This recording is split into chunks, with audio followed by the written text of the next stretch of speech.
I'm so excited to introduce Lani. She had an amazing 26-year career at GE. 17 of those years was spent as a subject matter expert in diversity and inclusion. And she's gonna wow you guys. A lot of energy, and I know each of you will have a great takeaway from her. So with that, I would like to introduce Lani Hall. Thank you.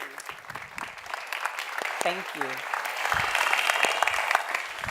Well, good morning, everyone. I'm so excited to be here. And I tell you one thing, I sound good here. I did when we were doing the sound check this morning. I was like, I could listen to myself all day long. This is so cool.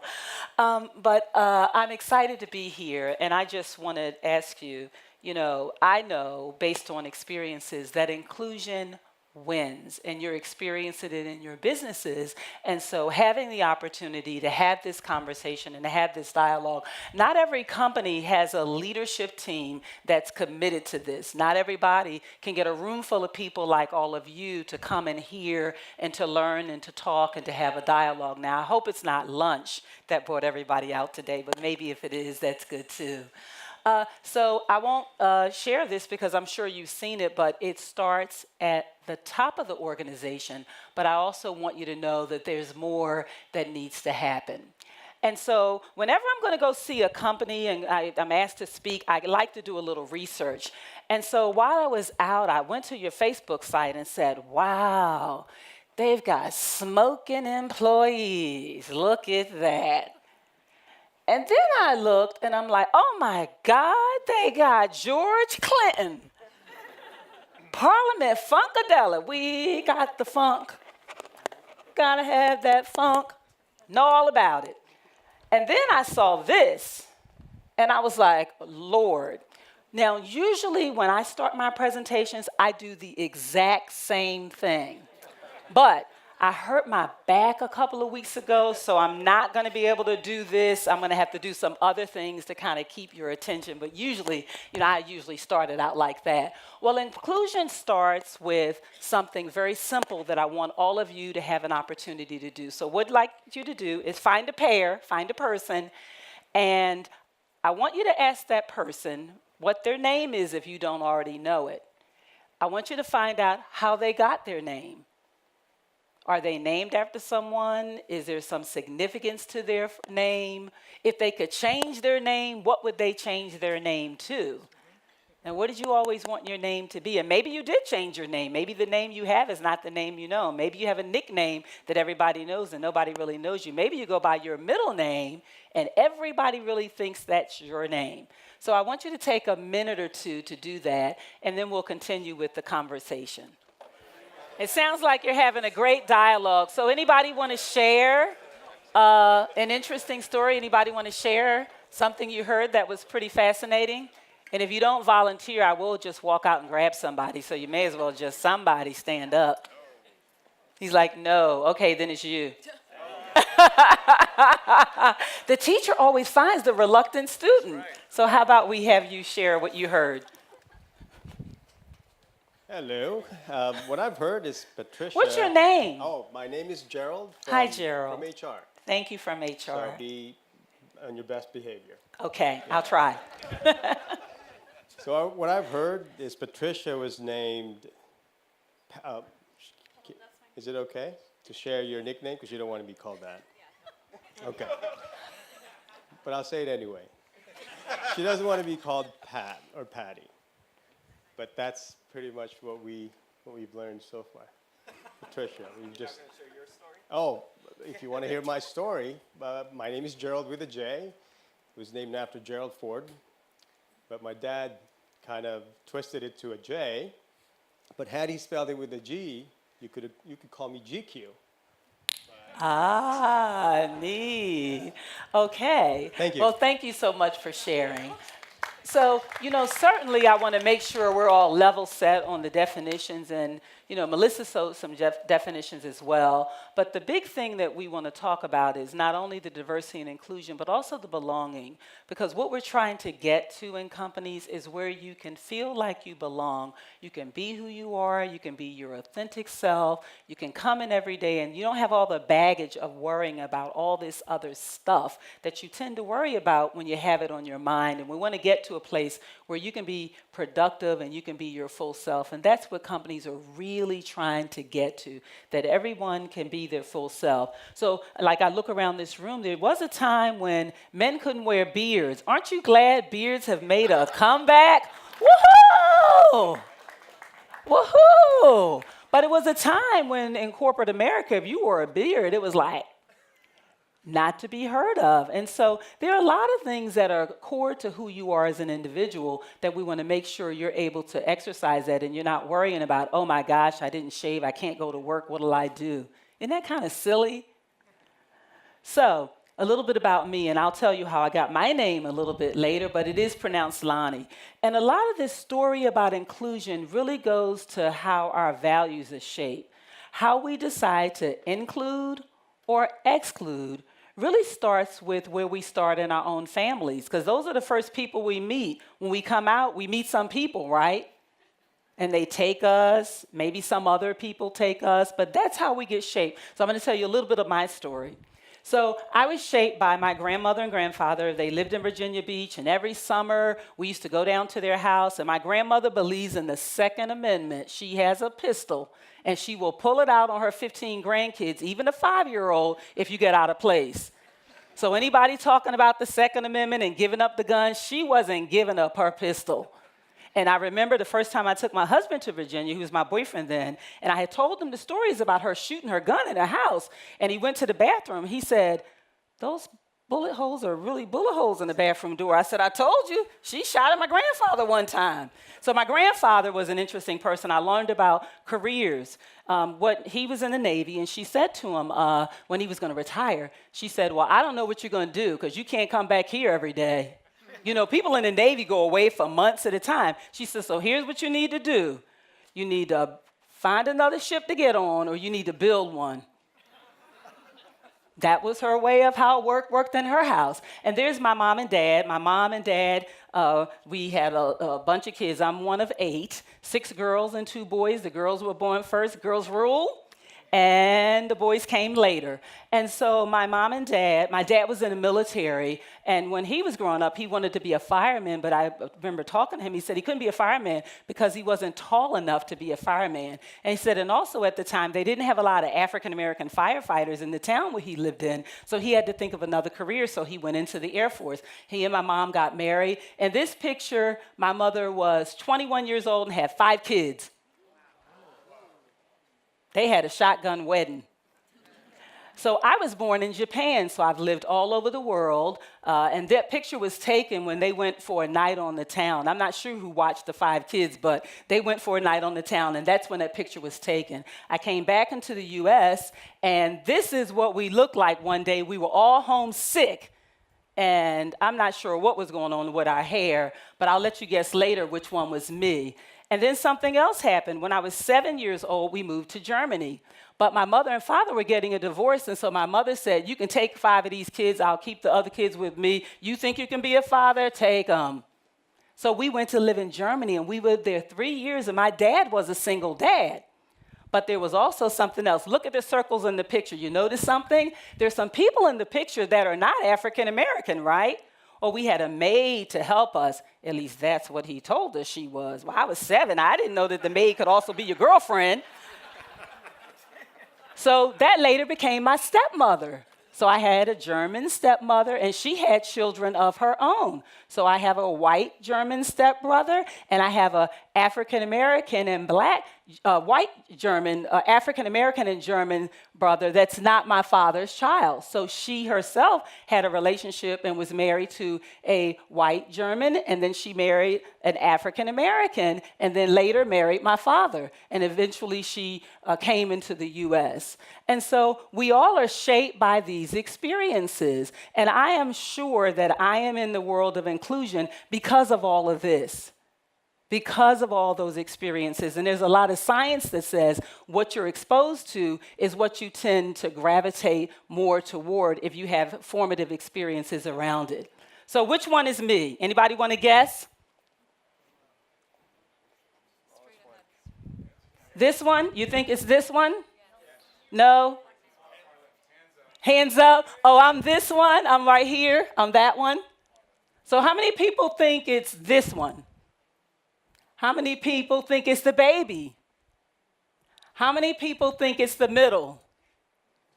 How many people think it's this one? Then how many people think it's that one? So at least it's confirmed we're all genetically related and we look alike. It's actually the one with the fancy hairstyle in the middle.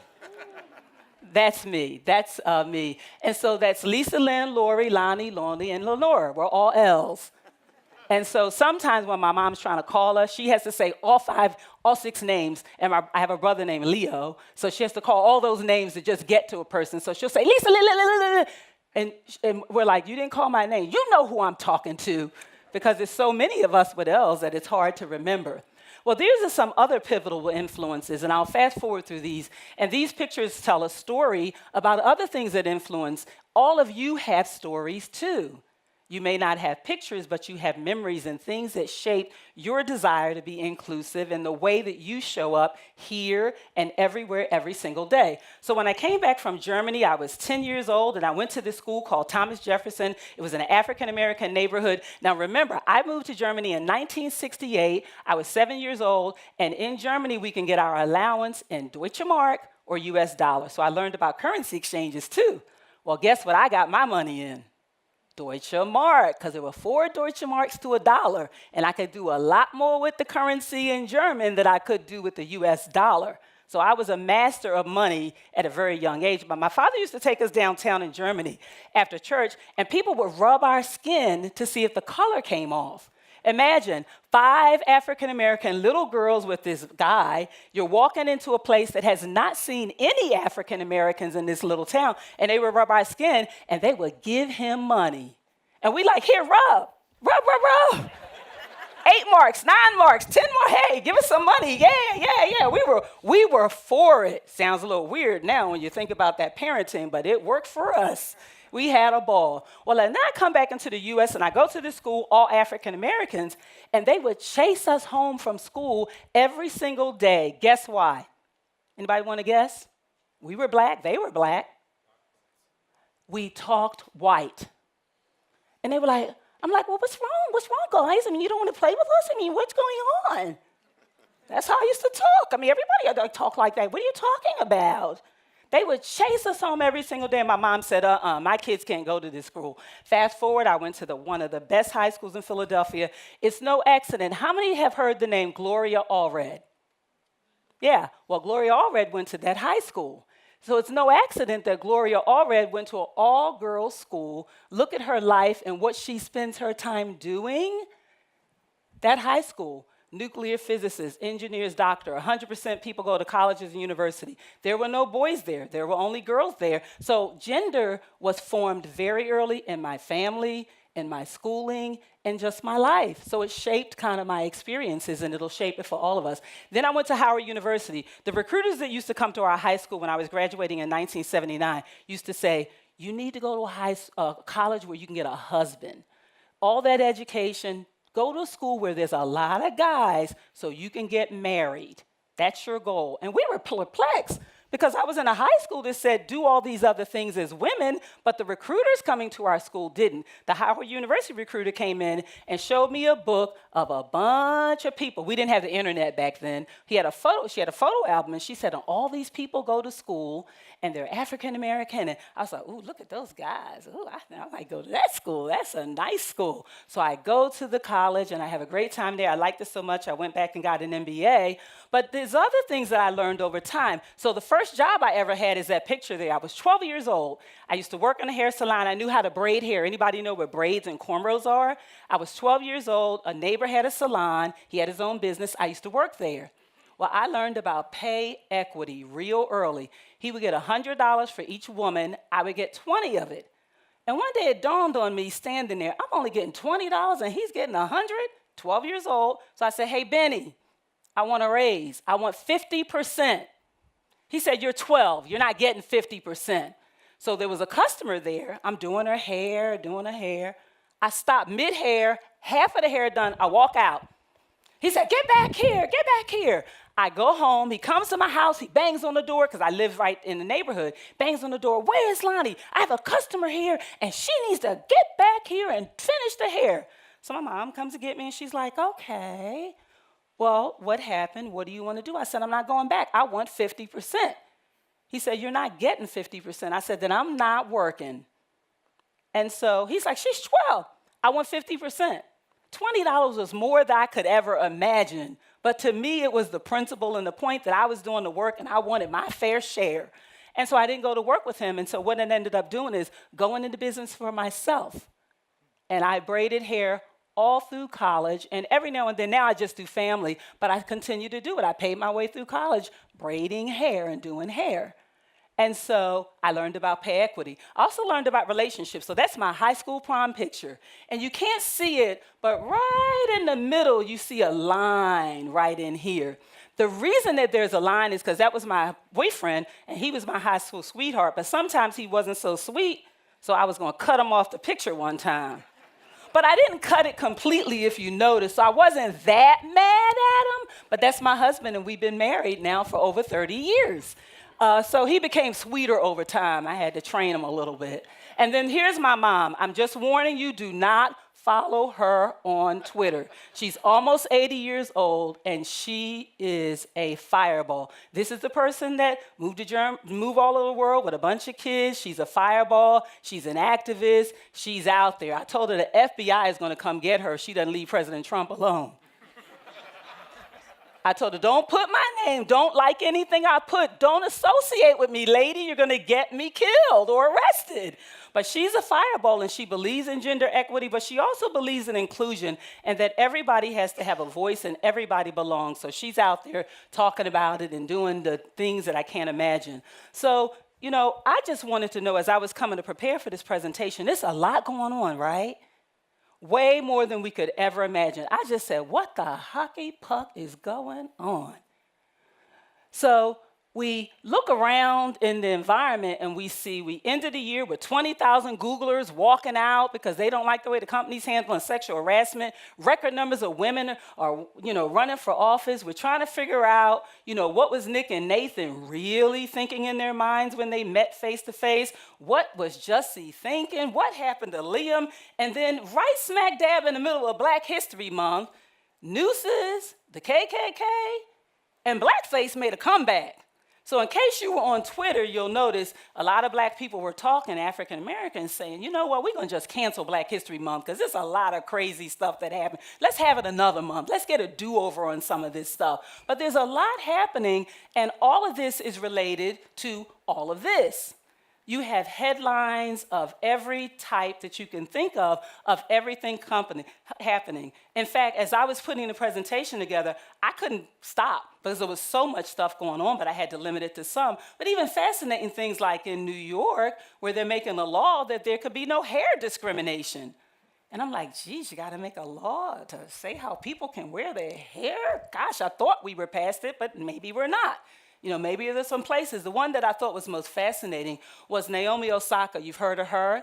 Well, there was an ad by a noodle company that she was a sponsor for. They decided when they were going to advertise her and put their ad out, they changed her skin color and her hair color because they wanted it to be a little lighter because they thought that customers might like her to look different. And she said, no, what are you doing? That doesn't look like me. That's not me.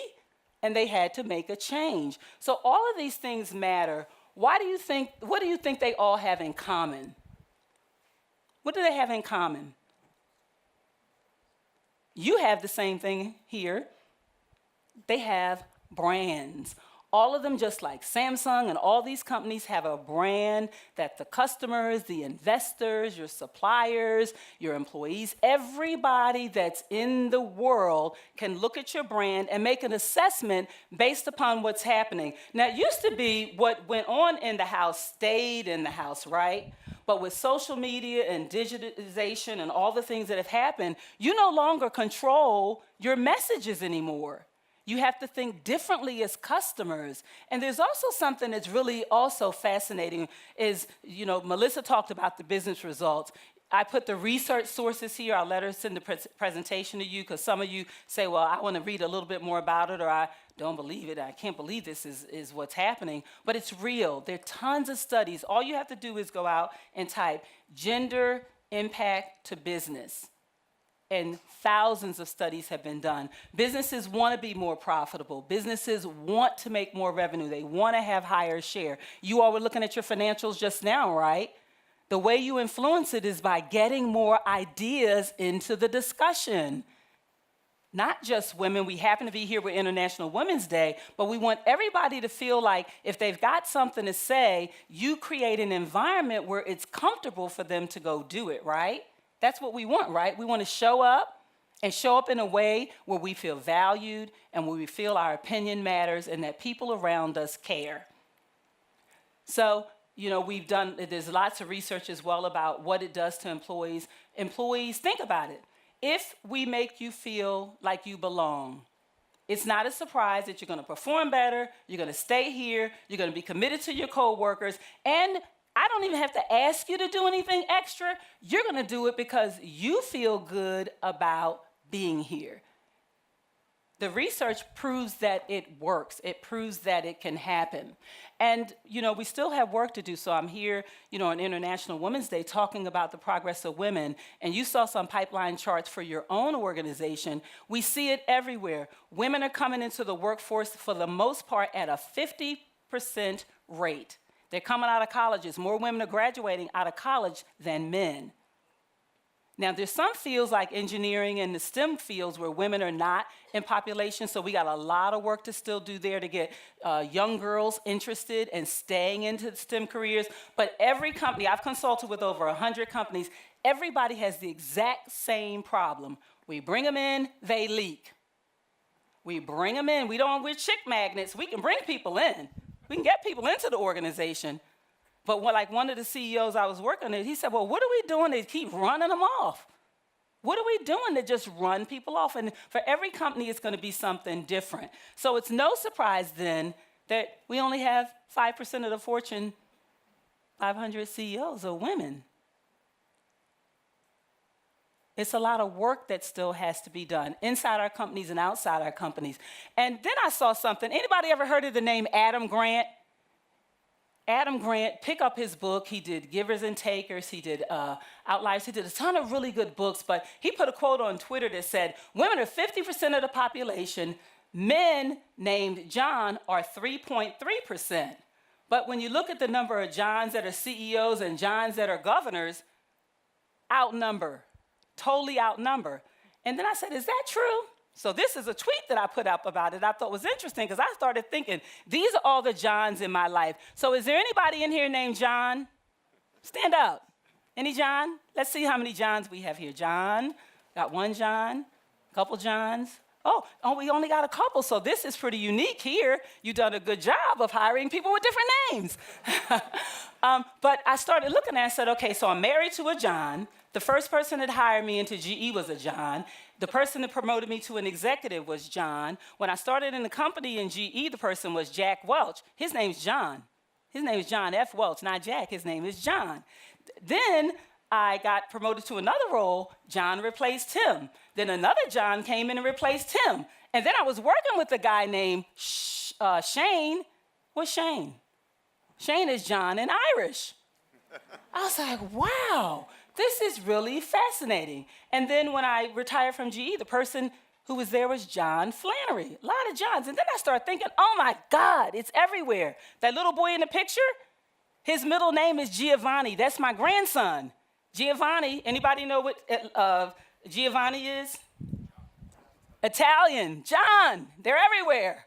And so it's no surprise. Little things like this that make you think about it, if you go back and think of some of this stuff, you go, this is pretty interesting. And I want you all to confirm to my grandson, he is in the presentation. When he saw me working on it, he said, are you going to put something about me in there?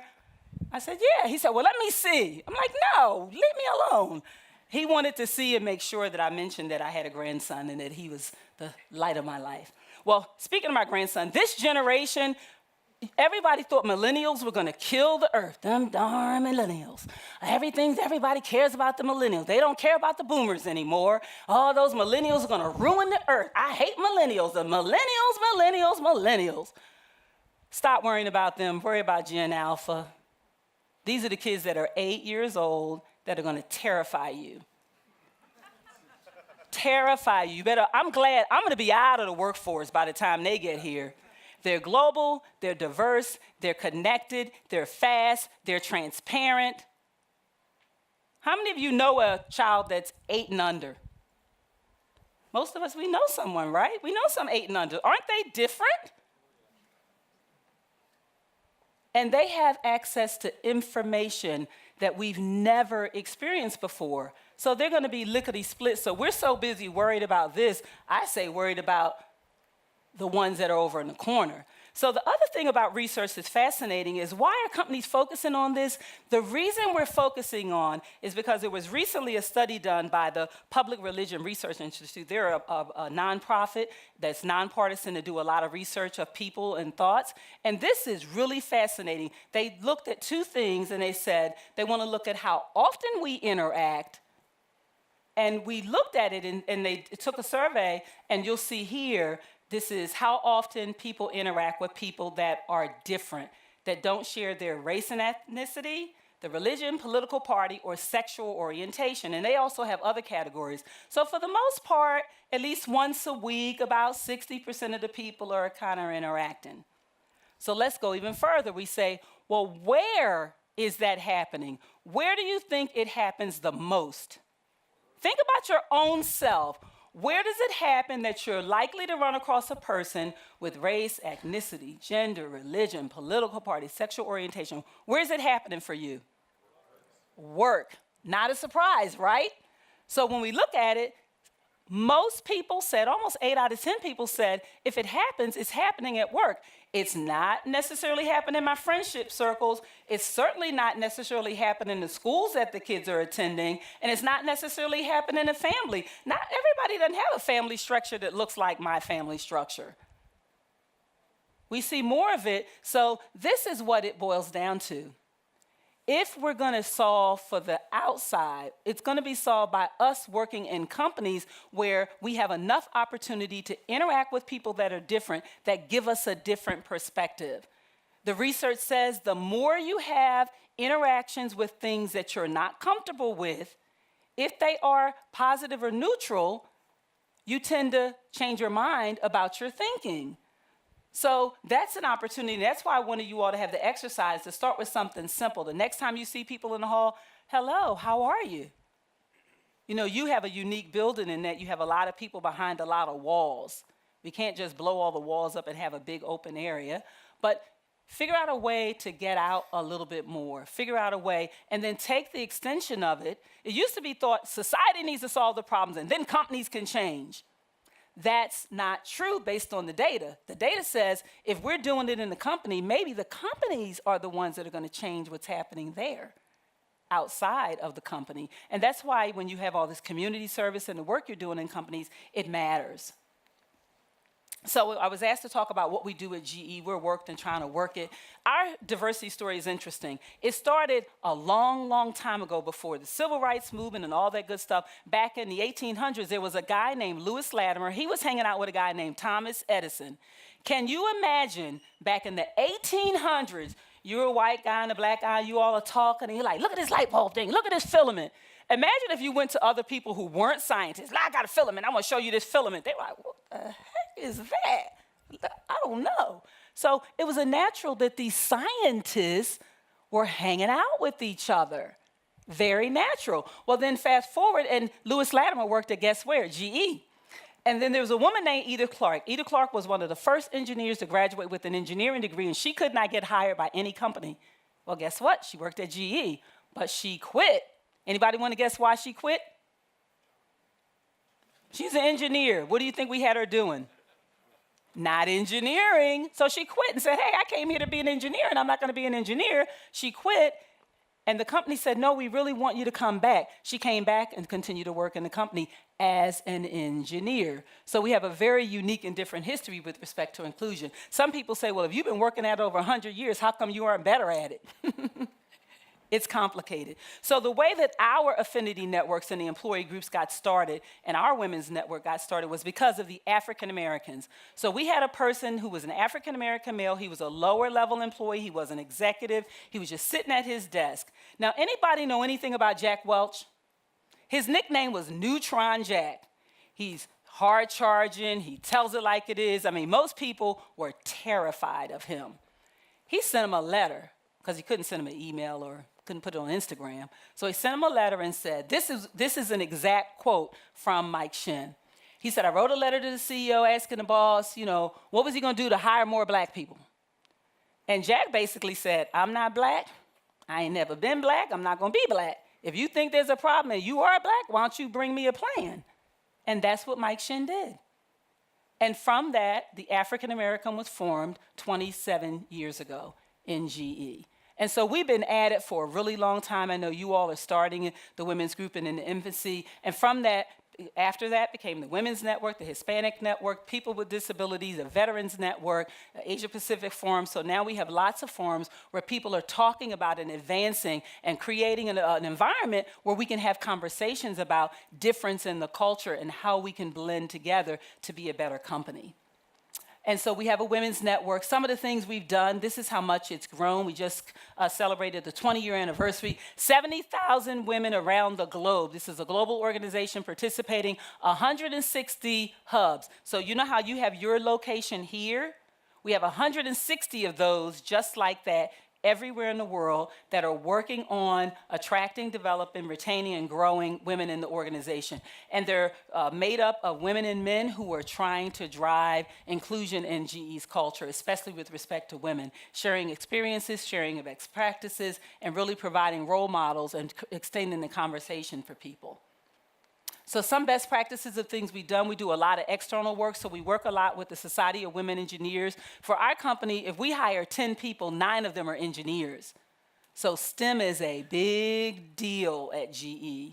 We cannot survive not being inclusive and not trying to find the best talent wherever we can find that talent. And so we partner with SWE, and we have a scholarship where we contribute our money and we raise funds, but we also do a lot of work with the chapters, and we do a lot at their national conferences and a lot in terms of recruiting. The other thing we realized, and this came up today in an earlier meeting that I was talking to with the team, and I was explaining to Lyle and the rest of the team, that one of the things we realized is we weren't going early enough. And so we created something called GE Girls, where we go into middle school. So we thought, oh, we got to get to college faster. No, we need to go back to the womb and get babies to be engineers, because it is hard to find not just female engineers, but engineers in general. There's a world shortage of the numbers of people that are engineers, so you got to get a lot of them. And so we started a middle school program for middle school girls and an experience for them. We have 13 locations, about 700 girls a year that participate in this GE Girls. And the other thing we do for senior level women is something called Leading and Learning, where we bring senior level women from all disciplines all around the world to have a conference to talk about advancing women at the top senior levels of officers and board members and those sorts of things. Inside the organizations, we do a couple of innovative things. In terms of a track, we have one of our businesses does a summit where we bring 50 female students in that are sophomore. They have to be a sophomore, no more than a junior. We bring them in, they interview, they get some leadership development, they get some experience to seeing the product, they tour the factory, they work with some of our engineers, and then we interview them. And what we tell them when they're coming in, when they apply to be a part of the program, to become a part of the week program we do, any person we interview, if you interview well, you're going to get an offer. So they leave with an offer in hand for a summer internship. And if they do well, they come back year after year after year, and we've been doing that now for about 10 years. We also were one of the people that started flexible work programs back in 2004 when we just had, how many of you remember dial-up? Remember you used to have to pay $45 to the phone company for your beep, beep, beep. Remember that? Shh. You had that little sound. Some of you have no clue what I'm talking about. But you used to have this dial-up, and you used to take forever for your pages to load, and you can't even imagine life like that, but you live like that. We started a flexible work program, and it was unilaterally hated in our company. Our company was a very FaceTime culture, and they said, oh, it's a women's issue. It's just because women want to do it. The largest number of people participating in the program were men. And the men said, no, we need flexibility. We have lives. We want to be involved with our children. We want to be able to be involved in our hobbies and the things that are important. And so it was critically important. And so I picked that because I did not want a woman in the communication materials, and I put a man in the communication materials. And I had a long conversation with our leadership team about it being a man and not a woman. I said, no. I want to have the balancing, and I want a man because we want to change the conversation. Do something that takes us out of the place of what we think something is to make something be innovative and be something different. And the other thing we did is we were having trouble getting women. You saw how it's a pyramid. We were having trouble getting women at the top, so we created a program with our CEO staff to sponsor women. But we didn't say all women. We got plenty of women working in HR. We didn't need work there. Plenty of women working in marketing. We got plenty of women, but we found we had a gap in engineering and manufacturing. And so we took 32 women, aligned them with one of the CEO staff, and for 1 year, they participated in a mentoring program and a sponsor program. And we said, your job is to do two things. Make sure they don't quit. If they quit, it's your fault. So CEO and team, if any of these people quit, your fault. And the other thing is we want you to meet with them at minimum monthly to understand what their challenges are, to give them coaching, to help them development. And when you see opportunities in the organization that you think would be good for their development, we want you advocating and fighting like hell for them to be promoted into those opportunities. And many of these women that are on this picture are now company officers in GE and many other companies because they, continue to have their careers. So we do some best practices around attracting, developing, and growing talent and making an environment where everybody can be included. We got lots of recognition. I won't cover it, but you already have it covered, and you all should just pat yourselves on the back because you've got top leadership commitment. You're thinking about strategically what to do. You're early in your journey, and you can always change. This is hard work to do, but it can be done. The other piece about this is you. People don't leave and say, well, I'm going to resign today because Danish didn't send out anything for International Women's Day. I'm going to quit. That didn't happen, right? What happens is mano to mano, the co-workers that you're working around doing things that just turn people off and make the environment and make the teamwork such that they don't want to be here. You don't usually quit because the CEO said something. You usually quit because your day-to-day interaction. So what I want to ask all of you and have a call to action for all of you is some of the things that you can do. You can do these things. So here's some things you can ask yourself. Take a look at some of this stuff. Who do you acknowledge and who do you just don't even see?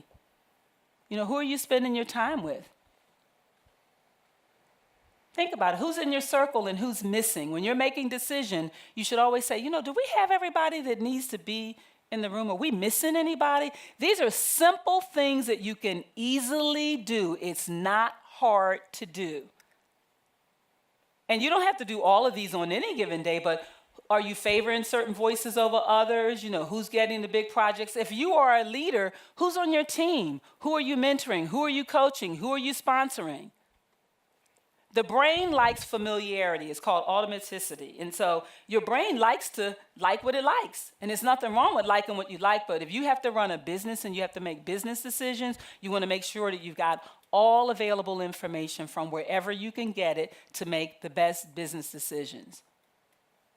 And that's how you're going to win, and that's how inclusion wins. So I'm going to leave this presentation with you to have. I'll take out all those wonderful family photos, but I'll leave the presentation for you because these are the kinds of things that you want to start thinking about. And that's why I wanted you to do the exercise to just say, hey, what's your name and how did you get your name? Now, all of you have a commitment to make. You met somebody today that you may or may not know. Set up some time to say, let's do lunch or let's just talk. What do you work on? What do you do? How do you impact the team? It doesn't have to be somebody in your team. You'd be surprised at how much you have in common with people. So it is International Women's Day. I wanted to leave you with something that was published today. And there's an organization called Catalyst, and they're a think tank that really does a lot of research. If you want to know all things related to women around the world and what's going on, go to catalyst.org. And you can read about research, and you can get best practices, and you can be on a blog where they'll send you information and articles. If you want to build your knowledge and your muscle and your competency in this area, that's what I recommend you absolutely go off and do. But in here, they put a video out today to really encourage people to really do what we call, just take that bias and correct it, because there are things that we do every single day, and I'll give you an example. We have women who, if they behave a certain way in the environment, we call them something that begins with the letter B, but we say men are passionate. We want to break that bias. We have different standards that we hold women to an organization, and it's something that we just have to unlearn. It's something that we have to do. We have to unlearn it. It was acceptable and it was okay, and it's not something that we just do because we choose and want to do it, but we are making a choice, and we can make a choice to think about when we're getting ready to evaluate person, when we're thinking about who we pay people. I still have an example where a manager said, well, I was doing my salary planning, and the reason I didn't give this person as much, she doesn't make as much as him, but her husband works over in this other department, and she didn't really need as much money. That's happening in companies. There are companies now that are doing pay equity audits to look at it. And the reason they're looking at it because it is factual that in many places women make 77% to every dollar that a man makes. And everywhere in the world, there's some countries that are legislating publication of salaries. So if you're in the UK, Germany, and some countries, they're making some advances to make some transparency, so that if you get transparency, you can start the conversation and at least make people start thinking and acting and figuring out how to make this all work. So go ahead and roll the video.